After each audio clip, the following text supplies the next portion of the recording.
I'm in front of my bookshelf yet again because I want to talk about books. What book in particular? Carry On by Rainbow Rowell. Holy crap. This book, before I get into like what the book is actually about, can we take a look at this here? I don't know if you can tell, but that's Simon and Baz on the front cover, and it's like the touchy thing to where like it's like indented. Oh, also, map of Watford. What? Okay, so if you don't know what Carry On is about, it's sort of a spin-off type of thing to Fangirl, but you do not need to read Fangirl in order to understand what's happening in this book. In fact, I'd almost recommend reading this one before you read Fangirl, but like I said, it doesn't really matter. They're totally unrelated, totally independent books. They're both great. I recommend both of them. So Carry On is about a guy named Simon Snow, and he is the chosen one. But according to his roommate / arch nemesis, Baz, he's the worst chosen one to have ever been chosen. The thing is, he's got a lot of magic, but he doesn't know what to do with it. It just kind of explodes sometimes, and that's kind of dangerous. And the bad guy in this book is the insidious Humdrum. And for some reason, he looks like 11-year-old Simon. Weird coincidence? And that's really all I can say about the book without spoiling a lot of it, but there's so much more to the characters and the plot. You just need to read it. You just need to read it. And Rainbow, as an author, I'm so used to her writing contemporaries, and like her style is a very contemporary style of writing. So it's a weird, but a good weird, to have like this fantasy magic element, but also have the writing of a contemporary. That's all I can say. If you haven't read this book, go read it, come back, discuss. It'll be lovely. There's not much I can do for you anymore, because from here on out, it'll be spoilers. Simon and Baz, though, you guys. I'm not gonna lie to you. The first 100, 200 pages were a little difficult because Baz wasn't there. And the more Simon talked about Baz, the more I fell in love with Baz. Simon was so obsessed with him, and to be honest, it kind of reminded me of how Harry acted in The Half-Blood Prince. I think it was The Half-Blood Prince. Because, you know, Harry was like, I must tell Dumbledore, Draco is gonna kill everyone. And then Simon is like, Baz, the reason he's not here, it's because he's plotting against me and he's gonna kill me. I need to tell the mage. But anyway, when Baz came into the story, I was immediately in love with him. I'm like, you are wonderful, sir. It's just the way that he, like, was thinking and, like, his thoughts. It was just hilarious. And something that was really interesting to me that I wasn't expecting was the fact that Baz already knew that he was in love with Simon. I thought that there would be some sort of inner turmoil, like, I hate him, but I love him. But no, it was literally just like, I'm Baz, and I love Simon Snow. And, like, it made my heart hurt, because, you know, we've all been there. We've all been pining after someone who we think will never love us back. From the dragon part to, like, when the dead spot appeared at the Pitch Manor and everywhere around it, I was just smiling and giggling like a fangirl because the whole thing was just so great. Because, you know, when the dragon comes, Simon's first instinct is, let's kill the darn thing. And then Baz is like, who are you? We can't kill it. You're so stupid. And then they, like, work together, and with Simon's incredible amount of magic and Baz's ability to be so precise with it, they, like, save the school, and they save the dragon, and it's just, like...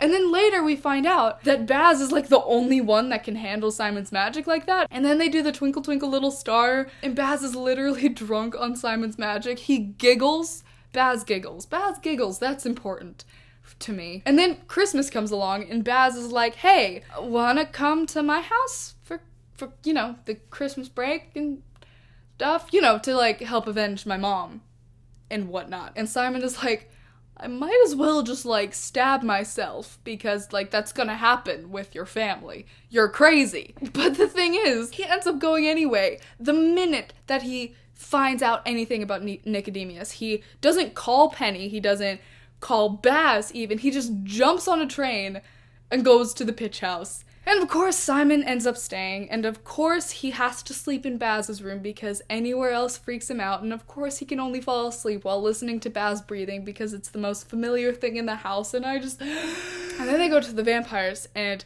Baz is all, like, calm and collected, and like, yo, I own all of you. And Simon is, like, thinking, like, you know, you're you're usually really obnoxious when you're like this, but right now it's kind of cool. Oh, and then we have the self-destructing fire scene where Baz tries to light himself on fire and kill himself. They're so close, and Baz is I was so nervous because Baz was like, he's so close, I could kiss him, and I was like, if you kiss him, then everything's gonna go wrong. Don't do it, but do it, but do it, but do it, but don't. And then Simon kisses him. Simon kisses Baz. That just surprised me so incredibly much.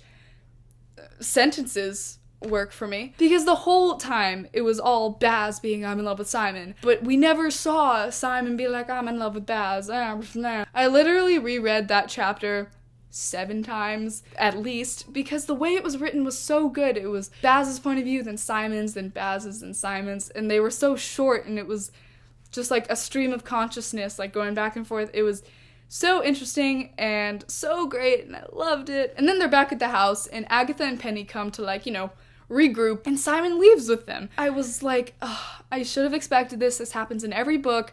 The two, like, love interests, they have a thing, and then they have to get separated, and then they can't talk about their feelings until, like, the end of the book. I should have expected this. Why am I upset? Then I was so happy because Simon just literally jumps out of a moving vehicle to run back to the pitch house because he doesn't want Baz to think that that didn't mean anything. He doesn't want Baz to think that he's allowed to just pretend like nothing happened because stuff happened and Simon wants things to keep happening. And, like, the way I'm talking about this makes it seem like the only thing in the entire book was Simon and Baz, and that's not true.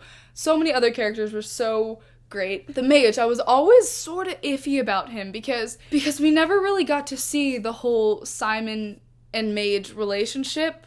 Really, the only time we got to see it was when the Mage was asking him to leave Watford for his own safety and for the safety of everyone else. When it turned out to be that the Mage was his father, like, I sort of predicted it, like, earlier on, because, like, some things were hinting at it, like the way that he was kind of obsessed with this idea of the chosen one. And I was like, oh my god, oh no. And Simon never figures that out, which is, the first read through, I didn't really think much about that. I was just like, oh yeah, they live happily ever after, and the Mage is dead, which is sad, but, like, whatever. But then I was thinking, Simon never finds out who his parents are. Like, is he ever going to? And also the character Agatha. I want to talk about Agatha because for, like, the majority of the book, I really was annoyed by her. I don't know, because she was in this wonderful, magical world, and she seemed to take it for granted. She cared more about riding horses than about saving the world of mages. I sort of thought about it, and I was like, she didn't choose this life, and she doesn't want it, She's been Simon Snow's girlfriend for, like, the whole time she's been at Watford. You gotta be the person that everyone expects you to be. And, I mean, I get it. I get where she's coming from. She doesn't want to be a part of that. So the running away at the end, at first I was like, that's really not a cool thing. But on the other hand, I was thinking, she's really just doing anything she can do to make herself happy, which is just what everyone's doing. The first read-through was really light and fluffy, and I was like, love and magic and romance and great stuff. But then when I, like, read through it again, it was way darker. The whole thing with Baz is just tragic. I mean, just his family doesn't really accept him because A, he's a vampire, and B, he's gay. He's a gay vampire in a really ancient, conservative family, which isn't ideal, I would imagine. There's Simon and the Mage, and it's so sad because he doesn't know. When Ebb died, I was gone. And, like, it was really conflicting because the Mage did do good things for the school, he let people in who had magical powers, not just people who were of these ancient families who had a history. But he was also so twisted because he wanted to create the perfect chosen one to save the world of mages, when really, sure, Simon ended up saving the world of mages, but that's because he's the one that was sort of killing it. And he lost his magic, which is so crazy. At the beginning of the book, he was talking about how, like, when he first went to Watford, he was thinking that this has to be a dream. This is crazy. And he wouldn't let himself think about it too much when he wasn't at Watford, because it would start to feel like something that he made up. Because he knows what life was like before magic. And he was probably so afraid of having that magic taken away from him, and then that happens. He loses his magic. Is he ever gonna get his magic back? Is he sort of like a dead spot of a person? This book is why I made that my previous video, the what happens after the book ends video, because I have so many questions about this book. Like, it was so good. I was so satisfied with the ending, don't get me wrong. I almost want like a novella or something, maybe not a whole book because that'd be asking a lot, but just like a little thing. We did have a lovely epilogue. I just have more. Oh my god. Everything here is just about to fall apart, including me. That's all I have to say about Carry On at the moment. I'll probably tweet about it. I'm so bad at these endings, especially when I'm like having a lot of emotions. So I'm just gonna say bye. Bye. Good book. I'll see you later. Okay. Oh my goodness. Carry On is about a guy named Simon Snow, who is the carry one. He's the carry one. I brought this book to a music festival. Who brings a book to a music festival? I do. I bring a book to a music festival. And I tweeted her and I was like, I blame you for this, Rainbow Rowell. And she's like, excellent. And I'm like, well, there you go.